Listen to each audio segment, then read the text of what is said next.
Say amen. Amen. Let's read all together po. Magalak kayong lagi sa Panginoon. Inuulit ko, magalak kayo. Ipadama ninyo sa lahat ang inyong kabutihang loob. Malapit nang dumating ang Panginoon. Huwag kayong mabalisa tungkol sa anumang bagay. Sa halip, hingin ninyo sa Diyos ang lahat ng inyong kailangan sa pamamagitan ng panalangin may pasasalamat.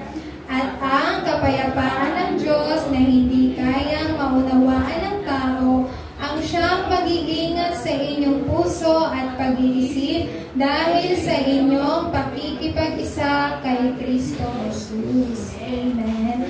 Tayo po ay manalangin. Let us pray po. Let's pray po. Para po tayo tumanggap po ng mensahe. Let's pray. Heavenly Lord God, we praise you and we glorify your name eternally. Salamat po sa pagtawag po sa amin in this age who possesses the gospel, Panginoon. Salamat po dahil you made us your children. Kahit po noon kami po ay nasa loob ng kadiliman at kontrolado po ni Satanas. Salamat po sa habag po ng kaligtasan na iginawad niyo po sa buhay ng bawat isa through Jesus Christ na namatay po sa krus at siya po nag-solve po ng lahat po ng aming pong problema. At this time of our worship, Lord, we are about to receive and listen your word. Help us to be guided with your Holy Spirit. Naway kayo po ang siya pong manahan sa amin sa pamagitan po ng inyo pong banal na Espiritu. Let all the weaknesses po na amin pong nararanasan, Panginoon, ay lahat po ay mawasak sa tanging pangalan lamang po ni Jesucristo. Tulungan niyo po kami, Panginoon, na makapag-concentrate lamang po sa oras po ng amin pong pagtanggap ng inyong salita. Lahat po ng kapangyarihan po ni Satanas who's trying to distract us, Panginoon, and who's trying to steal our worship, be bound and be broken down in the name of Jesus, Panginoon. Let the door of your kingdom, the power of your throne, Panginoon, be upon us. At naway yung panalangin po ng bawat isa, may transcends time and space, Panginoon. Patuloy po namin kayong pinupuri at pinapasalamatan sa pangalan ni Jesucristo. Amen. Amen. Ayan po. Batingin po natin po yung bawat isa. Let's greet each other po. Let's bless each other po. Sabihin po natin, you are the source of blessing. You are the source of blessing. Amen. Huwag po kayong mahihiyang pagpalain yung inyo pong mga ano nga po ito, church. Pastor Sheila, you are the source of blessing. Everybody say, Pastor Sheila, you are the source of blessing. Dapat po next time, sabay-sabay na po kayo, ha? Pero dapat para meron tayong oneness. Ayan po. So, wag na po natin patagalin. Ang message po natin, as you can see po, the order and meaning of prayer. Do you know po why prayer ay napaka-importante? Bakit po? So, even yung mga Buddhists, mga Muslims, even mga Catholics po, they have, different kinds of prayer approach po. Like for example po, yung mga Muslim, they nananalangin po sila 5 beses sa isang araw. Di po ba? Pero tayo pong mga anak po ng Diyos, bakit po ang panalangin ay napaka-importante po sa atin? Bakit po kaya? Ang panalangin po ay isa po sa ating mga greatest weapon against Satan. At isa pa po, kapag tayo po ay nananalangin, ang kapangyarihan ng Diyos, kapangyarihan po ng trono, ay nananahan po sa bawat isa po sa atin. Kaya po, bakit po dapat ituro po sa atin what is the order o yung pagkakasunod-sunod po at ang kahulugan po ng panalangin? Una po sa lahat, sabi po sa mensahe po natin, we have to change our mind. What is the meaning of changing our mind po? Ibig sabihin po ba nito, mali po tayo mag-isip? Why? When Jesus came here po, di po ba nagkaroon po ng, ministeryo si Jesus, kasama po yung mga disciples. And before He went to heaven po, marami po siyang ibinigay na pong mga disipulo.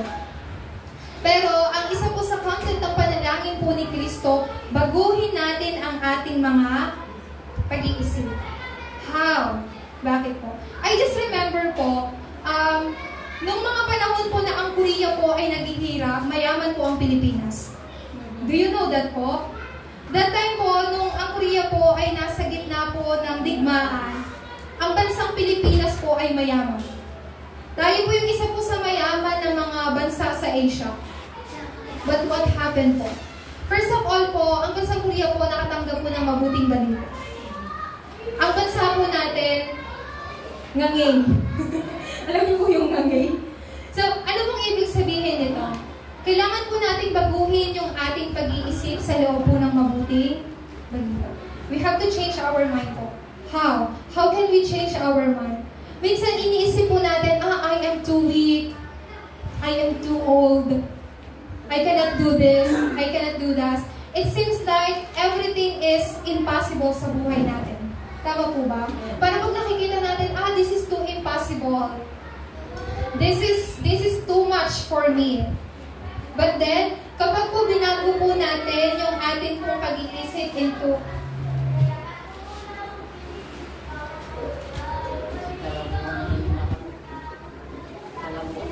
gospel thoughts po. Amen. Then that time po, God will give you. We can enjoy po yung grace po ng Panginoon. Pag sinabi pong gospel thoughts, ang ibig sabihin po nito, we have to change our thoughts into God's thoughts po. Minsan pinapangunahan po tayo ng sarili nating pag-iisip. Tama po ba? When we are feel too angry po, kung ano po yung nasa isip natin, yun po yung gagawin po natin. Pero, ang pinaka-importante po nito, pag inisip natin, ito ba ay kalooban ng Diyos? Ito ba ang kagustuhan ng Diyos? When we change our mind po, or when we change our thoughts po into gospel thoughts, sa oras po na yon, tatamasahin po natin yung habag po ng kanin. Sandali nga po. So, paano po natin tatamasahin po yung habag po ng Diyos? Kasi, ang isip po natin, madali pong madaya po ni Satanas. Madali pong madaya po ni Satanas. Alam niyo po, you can control yung thoughts po ninyo. Kaya niyo pong kontrolin kung paano po kayo mag-isip. But the question is, how you gonna control your thoughts po? Papaano? When we are too immersed sa mga bagay-bagay po, minsan kung ano yung pumapasok sa isip po natin, siya po ang ating, kumbaga, sinasabi at ginagawa. Pero you can control your thoughts po. Sa madaling pong salita, kaya po natin baguhin ang pag-iisip natin into gospel thoughts. Pag sinabi po nito, into God's thoughts. This is not mine. This shouldn't be mine po. Kapag tayo po ay nadadaya po ni Satanas, sabihin niyo po sa sarili niyo, this is not mine. When you are too disappointed because of problems, sabihin niyo po, that's not mine. Sabihin niyo po, hindi yan sa akin. When you are too suffered po mula sa problema, sabihin niyo po, hindi yan sa akin. Ito ba yung kalooban ng Diyos sa buhay ko? Sa oras po na yun, kapag binago po natin ang ating pag-iisip, we can change our motives po. Change our motives into God's motive. Maaari po na pumunta po tayo sa simbahan because of some motives. Di po ba? Like for example, I came to the church to be healed. So kahit yung motives po na yon, we have to change that po. Bakit po? Una po sa lahat, kayo po ay tinawag po ng Diyos to be here. No one called you po. Mukhang ako yung tumawag sa inyo, but I am not the one who called you. Mukhang si pastor po yung pumunta sa bahay po ninyo, pero pastor is not the one who called you po. Kinakatok po namin kayo sa bahay ninyo, worship na po, deaconess. But we are not the one who called you. God is the one who called you to be here po. So, kung meron man po tayong motives po na, just like for example, gusto kong pumunta sa simbahan na to kasi meron akong karamdaman, kailangan kong magkaroon ng kagalingan. That too ay dapat po mabago. kailangan po nating baguhin po into God's motives po. Bakit po ba? Why? Sa oras po na yon, kapag binago po natin yung motibo natin into God's motive, alam niyo po makikita po ninyo, you will start to see yung plano po ng Diyos sa buhay. Just always remember po, God's plan is always absolute. Ang plano po ng Diyos ay lagi po nagkakaroon ng fulfillment. Wala po sa plano ng Diyos ang hindi po nagkaroon po ng katuparan. Tingnan lang po natin si Joseph. Si Joseph po, mula po siya ng bata pa, binigyan po siya ng Diyos ng pangarap po. Pero kahit po siya ay nagkaroon po ng marami pong problema, siya po ay naging alipin sa Egypto, but hindi pa rin po yun sapat para, hindi po yun sapat na dahilan para hindi po ma-fulfill yung covenant ng Diyos sa buhay niya. So just always remember po, God's plan is always absolute and fulfilling po sa buhay po niya. But how can we discover yung plano po ng Diyos sa buhay natin? How? We can always discover yung plano po ng Diyos sa buhay natin sa pamamagitan po ng Kanyang salita. Only by the Word of God po. You cannot discover yung plano po ng Diyos sa buhay po ninyo sa pamamagitan po ng ibang tao and outside of the church po. Sa pamamagitan po ng salita. Kaya nga po, why God is telling us to change our mind and to change our motives? Kasi po, nais po ng Diyos na itatak po sa atin yung tatlong courtyards po na dapat po i-establish in this age. What are the 3 courtyards po?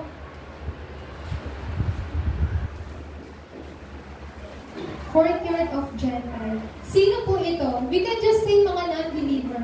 Pero ito po mga Gentiles po nito, ito po yung mga tao na hindi pa tumatanggap ng mabuting balita. Sa loob po ng family po ninyo, among your family members, sino po yung hindi nakakatanggap ng mabuting balita? They are 2 Gentiles po. So yung mga yung simbahan po natin, dapat magkaroon po ng courtyard of Gentile. Like for example po, si Deaconess Maura and si Deaconess Luna, of course, they were here po because of God's grace. Pero, because of Evangelist Deaconess Maria, they were able to listen and receive the gospel po. Diba? So, ang ibig sabihin po nito ay pag-e-evangel. Ano po? Courtyard of prayer. Ang simbahan po natin ay dapat na maging lugar ng dalanginan po. Alam po ba natin ang tunay na ibig sabihin po ng panalangin? So, pwede po kayong pumunta sa simbahan at manalangin po. At ang pinaka-importante po, the courtyard of children po. Sino po itong mga children? Our remnants. Our remnants po, they are raised to become a summit. Not just a kind of summit po. They are raised to become a spiritual summit. Why? There is a lot of summit in this world po. Pero, wala pong spiritual summit. So, do you know the reason po why we do English class every Saturday? Why po? Is it because Pastora Sheila maraming time? No po. Bakit po every Saturday meron po tayong English class? Why? Because we are teaching our remnants to become a summit. At the same time, to be raised maging isang spiritual summit po. When Jesus asked Peter, "Do you love me? Do you love me? Do you love me?" 3 beses po tinanong ni Jesus si Pedro. So, anong sagot ni Pedro? "Yes, Jesus, you know that I love you." So, anong sagot ni Jesus? "Then feed my lambs." Sino po yung tupa ni Jesus? The remnants. The children. So, sino po yung tinuturuan namin every Saturday? They are not Korean. They are not Japanese. They are not Americans. They are Filipinos po. They are your children po. They are our children po. Kung wala pong bata, this is true po, mukhang cheesy pakinggan, pero kung walang bata, wala pong kinabukasan. Pero yung mga parents po, how can we properly raise our children? Through the gospel po. You cannot raise your children alone po. Hindi po. Maraming beses po natin sinasabi, yung anak ko gusto ko maging healthy, gusto ko maging successful, but how? Hindi po natin yun kaya sa pamagitan po ng sarili nating kalakasan. But sa pamagitan po ng mabuting balita. That's how children's and remnants are very, very important po. Napaka-importante po yun. To what point? To what extent po napaka-importante ng 3/4 po na? To the point po na si Jesus, nagalit po siya nung yung mga Israelita, ginawa po nilang pamilihan, pasugalan yung templo. Kasi ang simbahan dapat meron po 3 quarter po. So, what is Jesus' last pulpit po? Matatagpuan po natin ito sa Acts chapter 1, 3, and 8. Then, what is Jesus' last command? Sabi po sa Mateo 28, 18 to 20, ano pong sinabi ni Jesus? Therefore, go and make disciples of all nations. Ano pong sinabi ni Jesus sa Gawa, chapter 1, verse 8? You will receive power when the Holy Spirit comes upon you and you will be my witnesses. Yung mga bagay po na to, this is, magiging imposible po siya when we do not have the power of the Holy Spirit. God told you po to become a witness. Evangelism is everything po. Evangelism po. Why? When we are asking for, Lord, give me good health, Lord, let me be successful, gawin niyo po successful yung mga anak ko. Lahat po ng yan ay bibigyan ng kasagutan ng Diyos kapag natamasa po natin kung ano po yung Ebanghelyo. Ebanghelyo po. So, yung mga kapitbahay niyo po, you can evangelize to them po. How? How po? How? Together, dito po, sa simbahan po. Di po ba? That's true evangelism po. Yung invite niyo po yung neighbors niyo to come with you sa church, that's evangelism po already. Di po ba? So, not just because your physical, ano nga po ito, meron tayong like karamdaman, just like for example, si Deaconess Elena, that shouldn't be a reason na hindi tayo makakapag-evangelism. Di po ba? Kapag nasa labas ka lang ng bahay mo, you talk to your neighbors, oh, you want to come with me sa church? Then that's true evangelism. Sa oras na tayo ay mag-ebanghelyo po, ano po ang mangyayari po? Magkakaroon tayo ng time where we do not need to ask for good health, money, or ano pa po, maganda tagumpay sa mga anak po natin. Kaya po, dito po tayo sa main po. Then, what is the order and meaning of prayer po? Una po, thanksgiving and praise. What is thanksgiving po? Ang pasasalamat po, thanksgiving means you have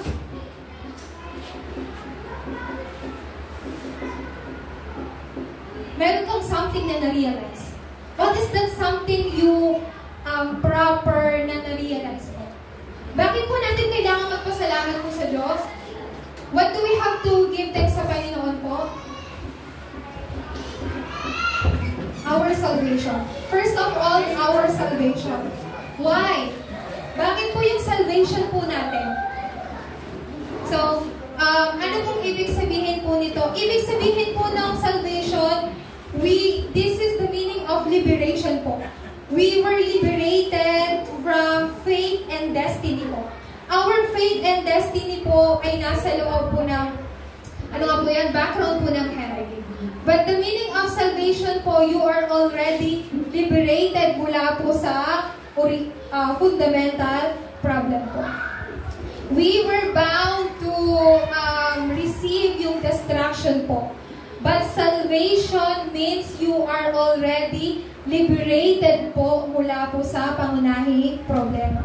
So that's the first thing na we have to give thanks sa Panginoon. Lord, dapat akong maparusahan. Lord, dapat akong mawasak dahil sa original na kasalanan. Pero salamat po sa kaligtasan niyo dahil ako po ay naligtas. Pangalawa po, sa lahat ng bagay, dapat marunong po tayo magpasalamat po sa Diyos. When we say everything po, maaari po na, ano nga po yan, it also includes suffering. suffering po. Sabi po sa verse 6, huwag kayong mabalisa tungkol sa anong bagay, sa halip, hingin ninyo sa Diyos ang lahat ng inyong kailangan sa pamamagitan ng panalangin may pasasalamat. So, even suffering po, kailangan po natin pagpasalamat po sa Diyos. Do you agree po na tayo mga Pilipinos, we are to, napakarami po nating grumblings, complaints, di po ba? When we have to complaints and grumbling po sa Diyos o sa mga bagay na meron po tayo, hindi po tayo magiging grateful kahit sa konting bagay na meron po. Kaya nga po, ang napaka-importante po, dapat meron po tayong pasasalamat. So, pangalawa po, praise. The second order po ng prayer ay praise. Praise means it tells your spiritual state po. When you praise God po, it gives your soul strength po. Amen po ba? It gives your soul strength. When you praise God po, kapag kayo po ay nagpupuri sa Diyos, nare-receive po ng Diyos ang kalwalhatian through your praise po. At the same time po, nawawasak po yung kapangyarihan po ni Satanas. Kaya maglalagay po ako ng mga verses po dito. Nandiyan din naman po siya sa pamphlet. Sabi po sa Psalms chapter 22, verse 3. Ano pong sabi po rito? Ngunit ikaw ang banal na pinaparangalan at sa Israel, ikaw ay pinapupurihan. Who is God? He is the Holy One po. So, we praise the Holy One. Pangalawa po, sabi po sa awit, Psalms 103, when we praise God po, we are entering the gates of heaven. Amen. So, ano po ibig sabihin po nito? Ibig sabihin po niya, tayo po ay nagpupuri sa Diyos. With the gladness of heart, kailangan po natin papurihan po ang Panginoon. Pero sometimes po, when we are praising God, may pagkakataon po na kapag tayo po ay nagpupuri sa Diyos, ano nga po ito? Sometimes po, tayo po ay nakakaramdam ng kalungkutan. Like for example po si Pastora Sheila. When I am too sad or too disappointed po, I praise God. Nagpupuri po ako sa Diyos. So kahit ano pong nararamdaman po natin, we have to praise God po. Sabi po sa awit 50, verse 23 po, basahin ko po. Ang parangal na nais ko na sa aking ihahain ay hagdog ng pasasalamat, pagpupuring walang maliw, akin namang ililigtas ang lahat na masunurin. What is the content of our sacrifice po? Praise. Just remember po, when you praise God, forces of darkness are binds po, nawawasak po, natatali po yung kapangyarihan ni Satanas. When we praise God po, it gives your soul strength po, your spirit po. Pangatlo po, kapag kayo po ay nagpupuri po sa Diyos, kayo po ay tumatanggap, nakakapagbigay ng kapurihan po sa Panginoon. Kaya the order of our prayer po, una po sa lahat, thanksgiving. Pangalawa po ay papuri po. Papuri. So, ano po yung susunod po ng order po ng panalangin po? Supplication and intercession. When we say supplication po, this is like request. Tayo po ay humihingi po ng request sa Panginoon. Sa madali pong salita, this is pagsusumamo po sa Panginoon. How can we ask request po or supplication po sa Diyos? Una po sa lahat, yes po. Sabi po ni Jesus sa John chapter 16, verse 24, sinabi niya po dito, ask and you will receive and your joy will be complete. Sabi po ni Jesus. Kasi sabi po ni Jesus, until now you have not asked anything in my name. Ask and you will receive and your joy will be complete. Sabi po ni Jesus, humingi ka sa pangalan ko at ibibigay ko yun sa iyo at ang iyong kaligayahan ay makukumpleto. Where should we ask po? To what name po? To the name of Jesus. That is the meaning of supplication po. Kaya po, ang ibig sabihin po nitong supplication ay yung state ng ating assurance.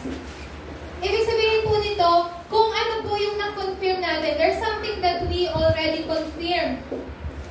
What is the thing that mako-confirm natin? Kapag nanalangin ako sa pangalan ni Jesus, my joy will be complete. When I pray in the name of Jesus. So there's no other name po maliban lang sa pangalan po ni Jesus. Kaya lagi po natin gamitin ang pangalan po ni Jesus. Pangalawa po, kapag tayo po ay manalangin, ang banal na Espiritu po ay ipagkakalaw sa atin. From Lucas chapter 11 verse 13. Sabi po sa atin ng Diyos, kung kayo nga masasama, kaya nang ibigay ang pangangailangan ng inyong mga anak, paano pa po kaya ang Ama nating Diyos na nasa langit? Hindi niya ba ibibigay yung banal na Espiritu ng mga humihingi sa Kanya? When we pray in the name of Jesus, Holy Spirit po ay mag-ipagkakaloob po sa atin ng Diyos. Holy Spirit will be given to us po. Holy Spirit po will start na gumabay po sa mga buhay po ninyo. At kapag tayo po ay manalangin sa pangalan po ni Jesus, do you know what will happen po? Makikita po natin yung pagkawasak ng, ng kadiliman, ng kapangyarihan po ni Satanas.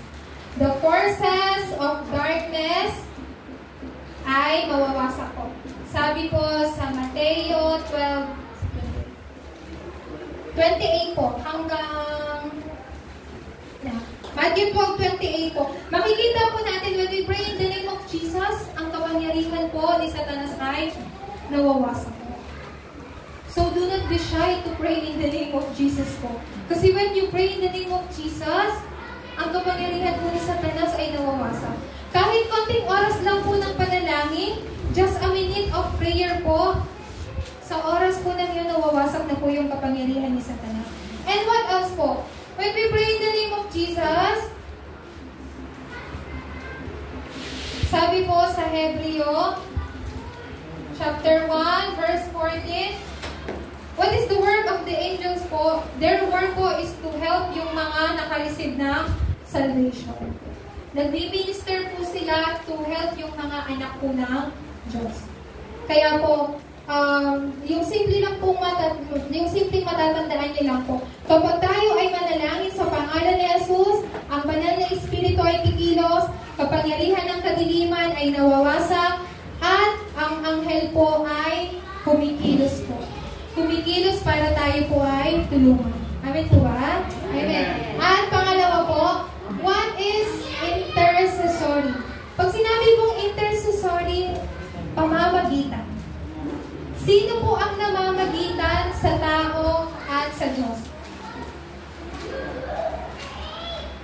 Sino po ang namamagitan po sa atin?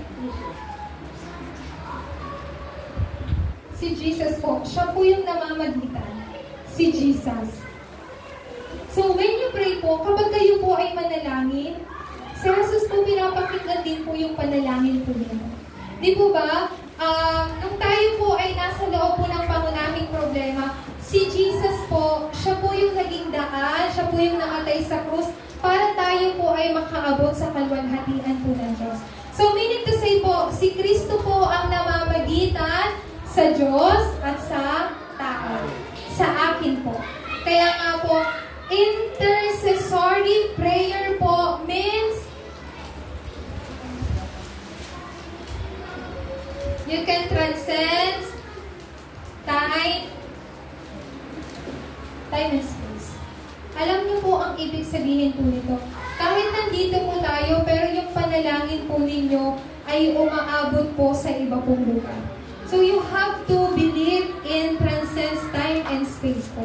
Kapag ako ay nanalangin, yung panalangin ko ay tinatanggap ng kumbaga ng mga tao na nasa ibang lugar o kamag-anak ko na nasa ibang lugar. this transcending time and space po. Yung intercessory prayer po.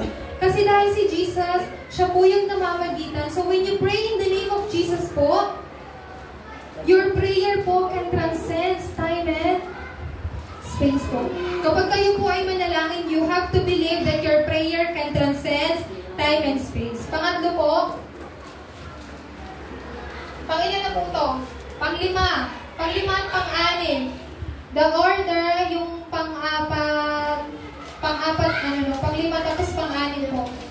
Forgiveness of sins and gospel evidence. So, alam niyo po ba yung ibig sabihin ng atonement?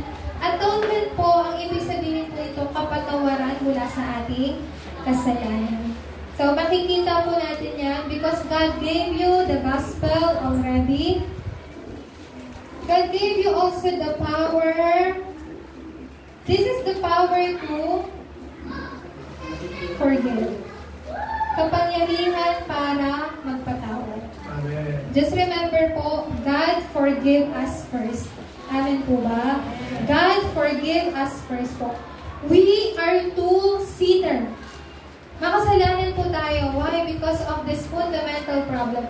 No one can escape fundamental problem po. Wala po sa atin. Sa pamagitan lamang po ni Kristo. When God forgave our sins po, God also gave you the power to forgive others po. Amen po ba? So, ibig sabihin po nito, this is not all about your strength, your effort. This is all about yung power na ibinigay po sa inyo ng Panginoon. So, no one will gonna push you, oh, you have to forgive that person. No one will gonna push you, oh, you must forgive that person. No. When we realize the gospel, then God will give also you the power to forgive po. Amen po ba? Kung sa loob po ng, like for example po, kung wala pong kapatawaran na mangyayari po, then problems will continue to arise.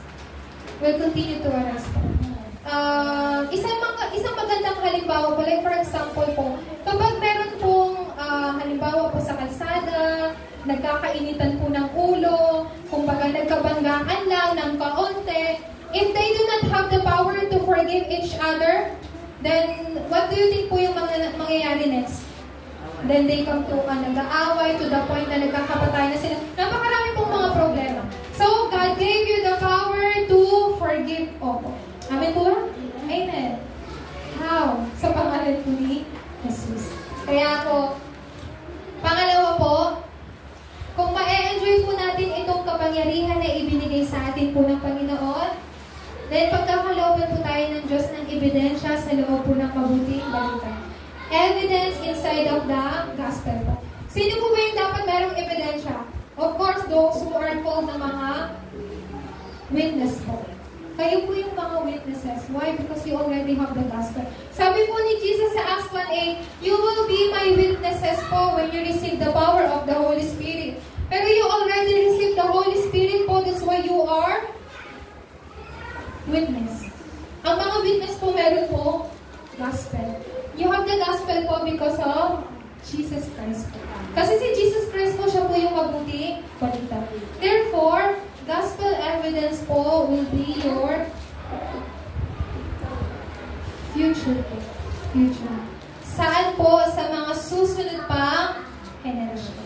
Kaya po, sumunod po, pinakalas po, pagpitong order po ng panalangin po sa tanging pangalan ni Jesus.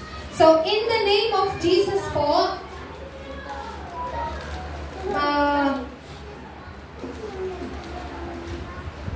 God gave you the keys to heaven po. Sino po yung susi ng panalangin po natin? Jesus. Sabi po sa Filipos chapter 3, verse 21. Should we read po? Sabi po dito, may babasahin lang po ako maiglit. By the power that enables Him to bring everything under His control. So, ibig sabihin po nun, sa pangalan po ni Jesus, everything under His control po. Sa pangalan po ni Jesus, everything, everyone's ay yumuyuko po. Even Satan po. Even Satan, even si Satanas po, siya po ay, ano nga po ito? Nanginginig sa takot when you pray in the name of Jesus po. Wala pong kinakatakutan si Satanas, tanging pangalan lamang po ni Jesus. Just listen carefully po. Satan is not afraid of us. Satan will never be afraid of powerful man. Even Satan po, hindi po siya natatakot sa mga successful individuals or greatest individuals po. But Satan is afraid to only one name po, pangalan ni Jesus. And just remember this po, because you already possess the name of Jesus, that is the reason why Satan is afraid of you. Amen po ba? Amen. So ulitin ko po, if we do not have the name of Jesus, there's no reason for Satan to be afraid of you. Pero since you possess the name of Jesus, Satan is already afraid of you. Amen po ba? And he will be completely afraid of you when you keep on using the name of Jesus Christ. So who is Jesus? He is the keys of heaven po. Answer of prayer. If you want to, Deaconess Beth, kung gusto niyo pong tumanggap ng kasagutan sa inyong panalangin, just keep on using the name of Jesus po. Kasi siya po yung susi. Amen po ba? Amen. Para po sa ating pong conclusion, let's confess everyone po. Sabihin po natin, into prayer. 1, 2, 3, go. Into prayer. Let's go inside of prayer. Sabihin po natin, let's go inside of prayer. Let's go inside of prayer. Ano pong ibig sabihin po nito? Pag sinabi pong into prayer,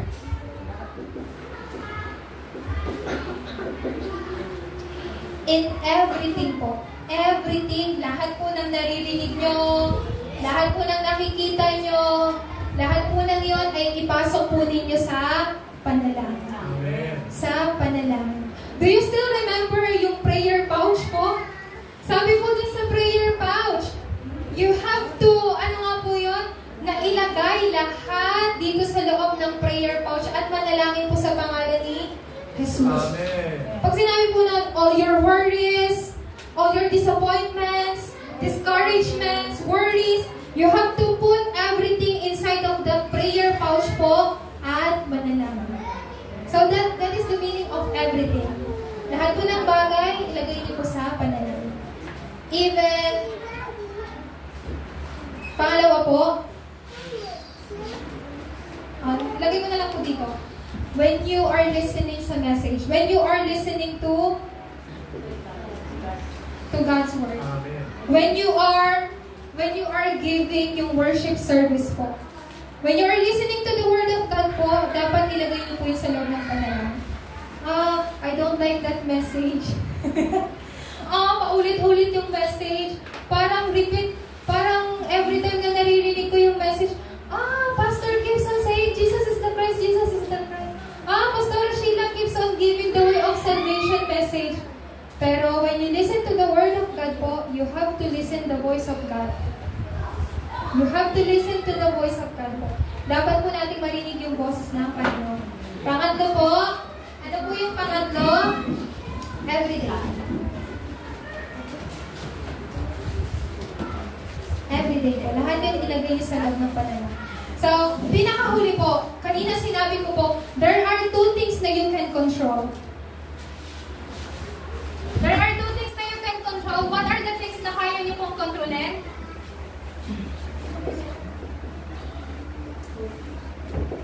First, your thoughts. You can control how you think po. Pangalawa, you can control how you breathe po. Yung rhythm po ng inyo pong, ano nga po ito Tagalog? Paghinga. Since you can control the way you think, the way you breathe po, your thoughts, your breathing po should change into prayer. Amen po ba? So, ibig sabihin po nun, kung ano yung nasa isip po ninyo, change it into prayer. Even yung paghinga po ninyo, yung breathing po ninyo, ilagay niyo rin po yun sa panalangin. Amen po ba? Amen. Kaya dinanalangin ko po na throughout this week, may we truly enjoy the order and meaning of prayer. First, thanksgiving and praise. Supplication and intercession, forgiveness of sins, gospel evidence, and in the name of Jesus. Amen po ba? That's how prayer ay napaka-importante po sa buhay natin. So just remember this one thing, your prayer is your greatest weapon po. Amen po ba? Palakpakan po natin ang Panginoon. Ayan po. So, ngayon po, tayo po ay magsitayo po lahat. Jesus Christ. This time po, tayo po ay umawit po ng Jesus is the Christ.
Hallelujah.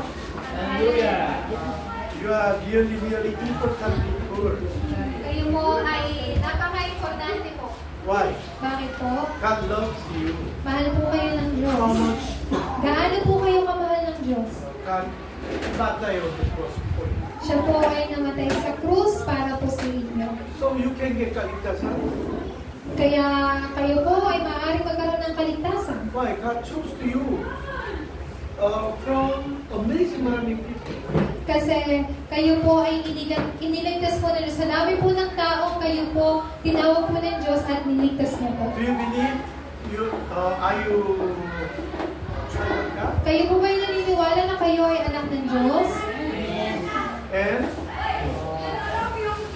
Jesus Christ solved your problem. Tapos, naniniwala rin po ba kayo na sinolusyonan ni Kristo ang lahat ng inyong problema? And give to you what amazing strong weapon. Tapos, binigyan niya rin po kayo ng isang matibay na sandata. What is that? Ano po iyon? Jesus' name. Ibinigay niya po sa inyo yung matibay na sandata. Ibig sabihin po yung pangalan ni Jesus. So, lahat po ng bagay ay yumuyuko po sa kanya po. So, ito po yung pangalan na kaya po malagpasan ang lahat ng bagay. So, ang method po para ma-enjoy po yung mga bagay na yan ay panalangin po. Naunawain po. best of best weapon is name of Jesus.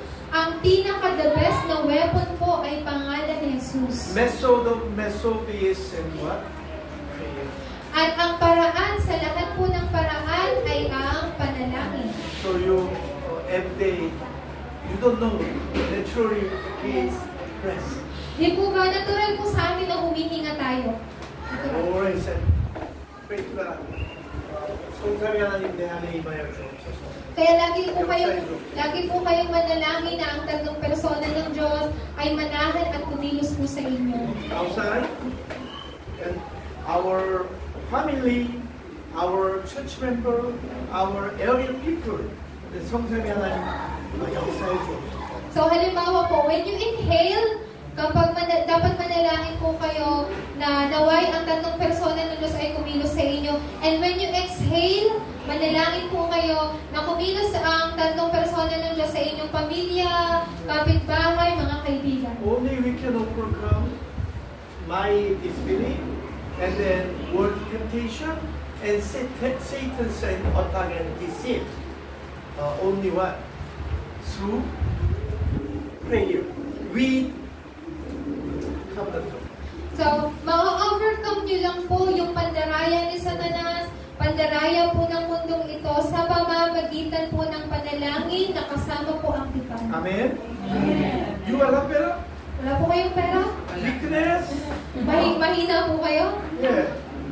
But, don't worry. Totoo po yun, pero hindi po yun dahilan para kayo ay mag-alala. You meron lahat. Meron na po kayong lahat In the name of Jesus. sa pangalan ni Jesus. How can you enjoy this? Paano nyo po ma-enjoy yan? Pray. Through prayer. Amen. Amen. 하나님 감사합니다. Panginoong Diyos, salamat po. 오늘도 우리가 기도의 비밀을 알게 하시니 감사합니다. Nagpapasalamat po kami dahil nalaman po namin what is the secret of 이 prayer. 세상 모든 것들 하나님 예수 이름 안에 허락하신 것 감사합니다. Nagpapasalamat po kami at inalala sa lahat, sa dami po ng mga tao dito sa mundo, inalaw niyo po ang bagay na ito sa amin. 기도할 때마다 하나님이 약속하신 말씀들이 성취되게 하옵소서. Whenever we pray, naway ang ipinangako po ninyo sa aming tipan ay magkaroon ng katuparan sa amin. 기도할 때마다 나를 속이는 사단의 세력이 무너지게 하옵소서. Sa tuwing ako po ay mananalangin, lahat po ng kapangyarihan po ni Satanas na kumikilos po sa akin, lahat ay mawasak. 세상의 유혹으로부터 승리하게 하옵소서. Tulungan niyo po kami na magkaroon po ng tagumpay mula po sa tukso ng mundo ito. 나 자신을 속이는 불신앙을 꺾게 하옵소서. At ang aking lahat po ng mga hindi pananampalataya, lahat po ay mawasak. 이제는 우리 주 예수 그리스도의 크신 은혜와 Ang dakilang habag ni Yesu Cristo, 무한 극진하신 사랑하심이 walang hanggang pag-ibig ng Diyos, 성령의 내주 인도 역사 교통하심이 pananahan, paggabay at pagkilos ng banal na Espiritu, 우리에게 하나님께서 허락하신 예수 그리스도의 이름의 능력과 at ang inalaw ng Diyos na kapangyarihan sa pangalan ni Yesu Cristo, 축복의 비밀을 마음껏 누릴 수 있는 기도의 비밀을 허락하신 것을 감사합니다. at nagpapasalamat din po kami at inalaw niyo po sa amin ang napakalaking habag at pagpapala sa loob ng sikreto ng panalangin. 사랑하는 우리 모든 성도들 위해 크신 은혜로 함께하여 주옵소서. At sa amin, sa bawat church members po, naway ipagkaloob niyo po sa kanila ang napakalaking habag. 또 지금 몸이 아픈 모든 성도들 위해 At para din naman po sa mga church member na nakakaranas po ng karamdaman. 사랑하는 우리 후대들 위해 At sa amin pong pinakamamahal na susunod na henerasyon, 이제부터 영원토록 함께 계실 ay magpasa inyong lahat, magpasa walang hanggan. 아멘. Amen. 아멘. 할렐루야. Amen. At this, picture daw po tayo. Sabihin po natin, Jesus is the Christ. Jesus is the Christ. 할렐루야.